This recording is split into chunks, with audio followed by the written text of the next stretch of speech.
तो आज हम वीकली करंट अफेयर्स पढ़ेंगे 8 से 14 अप्रैल की। तो सबसे पहले पुरस्कार और सम्मान की बात करते हैं। तो भारतीय रेत कलाकार सुदर्शन पटनायक को Fred Darrington award for excellence in art and culture से सम्मानित किया गया। वे इस पुरस्कार को प्राप्त करने वाले पहले भारतीय बने। गेल इंडिया लिमिटेड को PPAC green Finch data excellence award से सम्मानित किया गया। 7 अप्रैल 2025 को भारतीय राष्ट्रपति द्रौपदी मुर्मू को पुर्तगाल के लिस्बन शहर में सिटी की ऑफ ऑनर प्रदान की गई। प्रधानमंत्री श्री नरेंद्र मोदी ने दुबई के क्राउन प्रिंस और यूएई के उप प्रधानमंत्री एवं रक्षा मंत्री हिज हाइनेस शेख हमदान बिन मोहम्मद बिन राशिद अल मखतूम का स्वागत किया।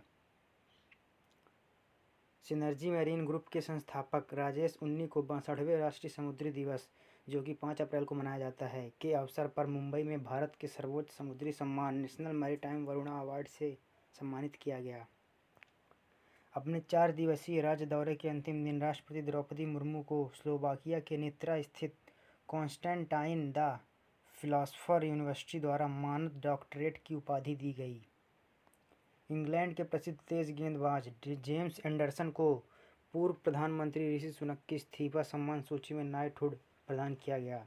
भारतीय एंडोक्रिनोलॉजिस्ट एम्ब्रीस मित्तल को इंटरनेशनल ओस्टियोपोरोसिस फाउंडेशन द्वारा 2025 का committee of scientific advisers medal of achievement दिया गया। समझौते और समझौता ज्ञापन मेमोरेंडम ऑफ अंडरस्टैंडिंग्स। तो भारत और श्रीलंका ने कोलंबो में प्रधानमंत्री मोदी की यात्रा के दौरान एक ऐतिहासिक रक्षा सहयोग समझौता पर हस्ताक्षर किया। कपास व्यापार में द्विपक्षीय सहयोग को बढ़ावा देने के लिए एक महत्वपूर्ण कदम के तहत कॉटन एसोसिएशन ऑफ इंडिया और ऑस्ट्रेलियन कॉटन शिपर्स एसोसिएशन ने मुंबई में एक समझौता ज्ञापन पर हस्ताक्षर किया। भारत ने बीएफएसआई यानी banking, financial services and insurance क्षेत्र में साइबर सुरक्षा को मजबूत करने के लिए पहली बार डिजिटल थ्रेट रिपोर्ट लॉन्च की। 1 अप्रैल 2025 तक भारत के सभी राज्यों और केंद्र शासित प्रदेशों में 53 टेलीमानस सेल स्थापित किए जा चुके हैं। भारत और नेपाल के सर्वोच्च न्यायालयों ने न्यायिक सहयोग के लिए समझौता ज्ञापन पर हस्ताक्षर किए। प्रधानमंत्री मुद्रा योजना ने 10 वर्ष की यात्रा पूरी की। ओडिशा सरकार ने पेट्रोलियम और प्राकृतिक गैस मंत्रालय के साथ 13 एमओयूज पर हस्ताक्षर किए। मॉरिशस अंतर्राष्ट्रीय सौर संगठन के साथ कंट्री पार्टनरशिप फ्रेमवर्क यानी कि सीपीएफ पर हस्ताक्षर करने वाला पहला अफ्रीकी और दुनिया का चौथा देश बन गया।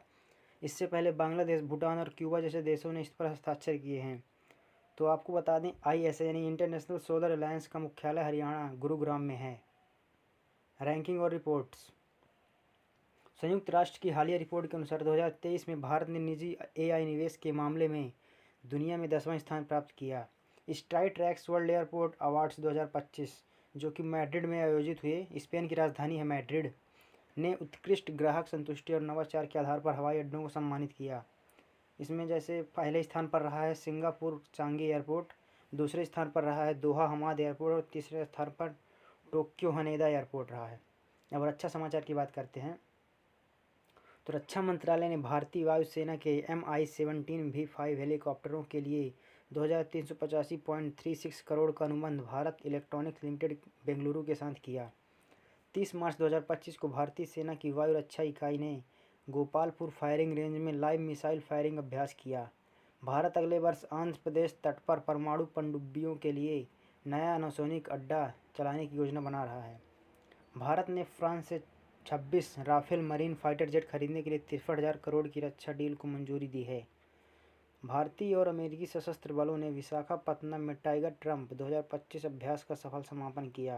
ये टाइगर ट्रंप एक्सरसाइज है जो कि भारत और अमेरिका के बीच होती है। DRDO ने 8 से 10 अप्रैल 2025 के बीच लॉन्ग रेंज ग्लाइड बॉम्ब गौरव का सफल रिलीज ट्रायल किया। अब विज्ञान और प्रौद्योगिकी।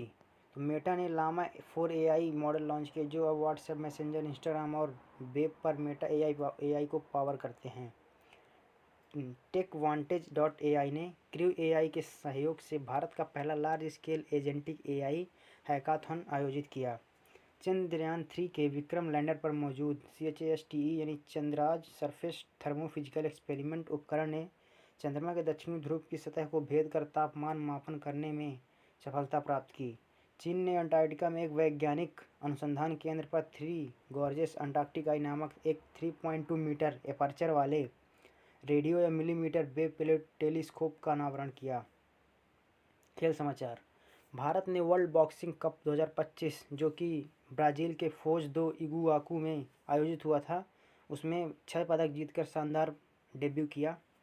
रुद्रांश बाला साहेब पाटिल ने पुरुष 10 मीटर एयर राइफल में 252.9 अंक के साथ गोल्ड मेडल जीता। मैक्स वेरस्टैपन ने जापानी ग्रैंड प्रिक्स जीतकर 2025 फार्मूला 1 सीजन में अपनी चौथी लगातार जीत दर्ज की।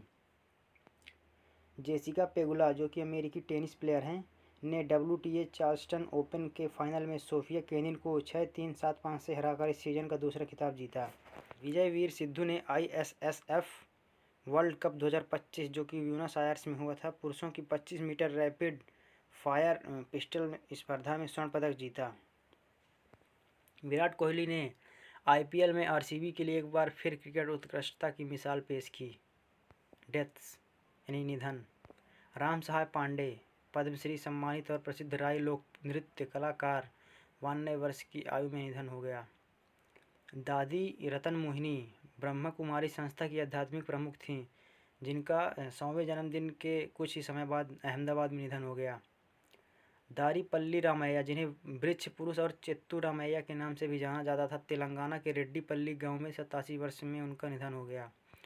मधुर बजाज जो कि एक उद्योगपति और बजाज ऑटो के पूर्व उपाध्यक्ष थे, 73 वर्ष की आयु में मुंबई में उनका निधन हो गया। लियो बीन हाकर जो कि पूर्व रियल मैड्रिड और नीदरलैंड के कोच रह चुके हैं, का 82 वर्ष की आयु में निधन हो गया।